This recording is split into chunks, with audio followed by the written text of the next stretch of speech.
কোনো ধরনের মব জাস্টিসকে প্রশ্রয় দেয়া হবে না বলে জানিয়েছেন ডিএমপি কমিশনার শেখ মোহাম্মদ সাজ্জাদ আলী।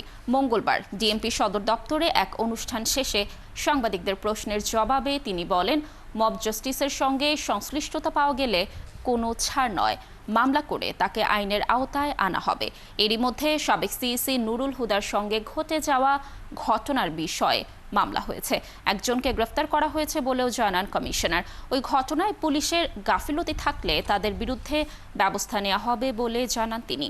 সম্প্রতি মহাসড়কে বিভিন্ন আন্দোলন বিক্ষোভের প্রসঙ্গে কমিশনার বলেন, এই বিষয়ে রাজনৈতিক দলগুলোর সঙ্গে আলোচনা করে সমাধানের উপায় খুঁজছে পুলিশ। এই ঘটনায় একজন অ্যারেস্ট আছে এবং আমরা একটা মামলাও নিচ্ছি যাতে এই ধরনের ঘটনা না ঘটে। যেটা বলা যায় যে মব জাস্টিস, আমরা মব জাস্টিস অ্যালাউ করতেছি না। আমরা অনেক মামলাও নিয়ে নিছি।